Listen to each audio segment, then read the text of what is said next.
Part 2. Being in flow. The characteristics of flow.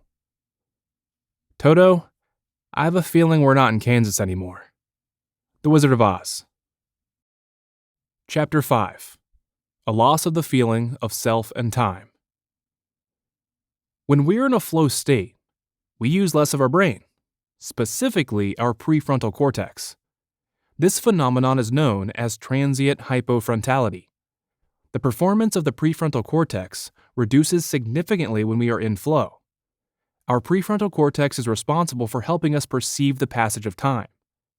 Because flow deactivates large parts of the prefrontal cortex, many of these areas are offline, thus distorting our ability to compute time. And those moments really do feel psychic. We hear plenty of familiar echoes. Recall, for example, how Hamilton describes the experience of riding Chopu or other big waves. When you're in the moment, there's no beginning and no end. It starts off where it let off. When you go to that place, there's no time, no sense of self. It's just pure. With the deactivation of our prefrontal cortex, we lose our sense of time. The same thing happens to our sense of self. We lose all judgments about ourselves in the state of flow, even that nagging self-critic, or what psychologists often refer to as ego. Why this happens comes down to the shutting down of the superior frontal gyrus, SFG, a tiny part of the prefrontal cortex. The SFG helps produce our sense of self, that introspective sense of self, which is not always helpful. If there is a sudden danger, such as the appearance of a snake, it's helpful not to stand around worrying how one feels about the situation. Another breakthrough occurred in 2008, when neuroscientist John Hopkins and Charles Limb began using fMRI to examine the brain of improv jazz musicians and freestyle rappers immersed in flow. He found the dorsolateral prefrontal cortex is also deactivated in the state. The dorsolateral prefrontal cortex is an area of the brain best known for self-monitoring and impulse control. Both not very helpful in a flow state. Self-monitoring is the voice of doubt and disparagement, our inner critic. The job of the dorsolateral prefrontal cortex is to ask questions, to start the process of second-guessing. It is the enemy of flow hunters everywhere. Impulse control, meanwhile, is another enemy. In normal life, our ability to resist temptation is critical to survival. But flow is an action state. If we are trying to control our impulses, hesitation would creep into the process. The result would be much less doing, and, for athletes like Hamilton, far more dying. There's also a flip side to these events. While parts of the prefrontal cortex are shutting down, others are ramping up, shaping the experience. Charles Limb, for example, found that flow activates the medial prefrontal cortex, a part of the brain that governs creative self-expression. This is the reason that people in the zone still have individual styles. So even with self-awareness out of the way, our personal preferences still leak through. That's why, for example, the two jazz icons Sonny Rollins and John Coltrane both experienced flow as an automatic process, but their sax solos didn't sound the same. The result is liberation, and we act without hesitation. Creativity becomes more free-flowing, risk-taking less frightening. The voice of intuition. Everybody who has ever been in a flow state has heard it. A voice very different from the mind's usual chatter. So what is the voice? Carl Jung defined intuition as perception via the unconscious, and the voice is the end result of that perception, meaning the unconscious mind broadcasting its perception to the conscious mind. Of course, it's not always a voice. Some people see images, others get strong feelings. Occasionally, the information arrives by multiple channels, and that information arrives constantly. Intuition is a permanent feature of standard brain function, meaning the voice is always communicating with us, yet we can barely hear it. The data is diluted and distorted by everything else the mind is considering.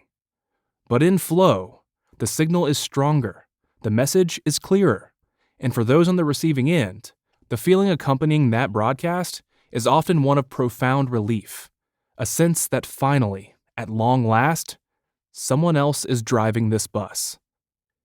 Perhaps intuition is the most profound quality one can experience in a flow state, an experience in which we become so involved in an activity, we totally forget ourselves and the sense of time. Or an activity in which we spend a long time practicing and suddenly find we can perform the task effortlessly and with perfection. We can all remember struggling with a problem over a period of time, only to find the answer in a moment of insight. When I say perfection, I really do mean perfection. Flow is the hallmark of high performance, where perfection is the only choice, and flow is the only guarantee of perfection.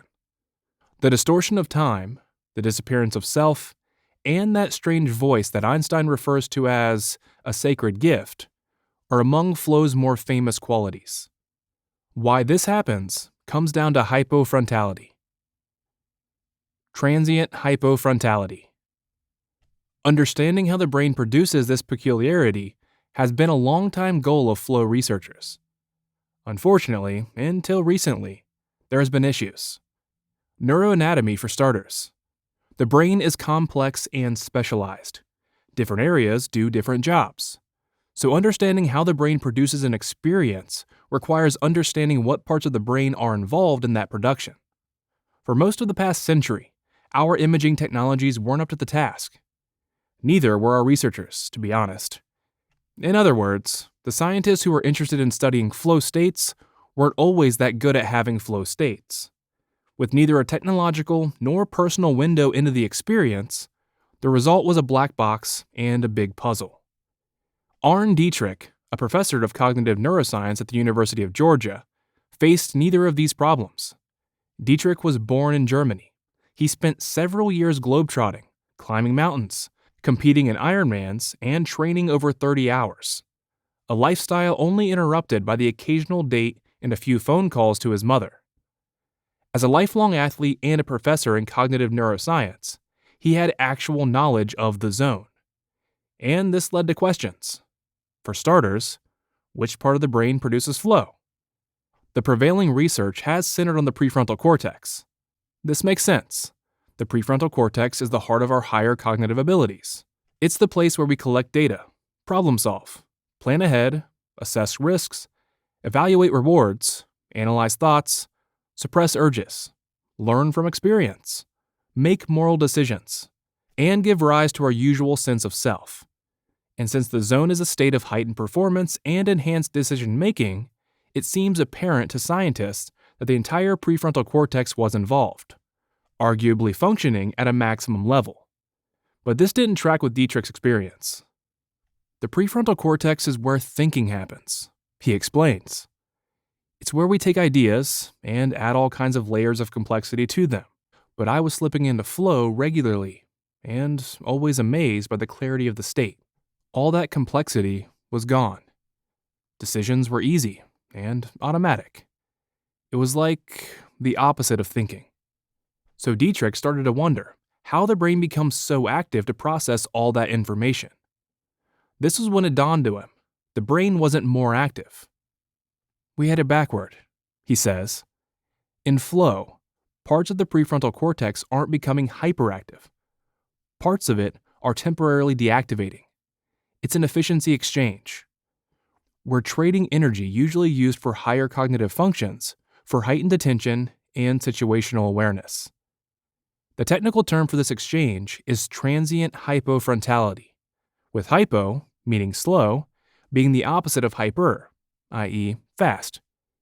In flow, which parts of the brain become hypofrontal determines the nature of the experience.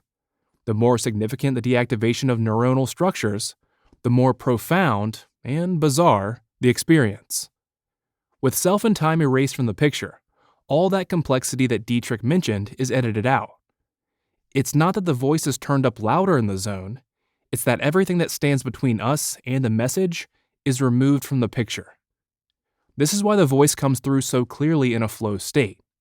This mystical experience is underpinned by a feeling of oneness, clarity, intensity, and surrender. This may beg another question. What is the experience of oneness?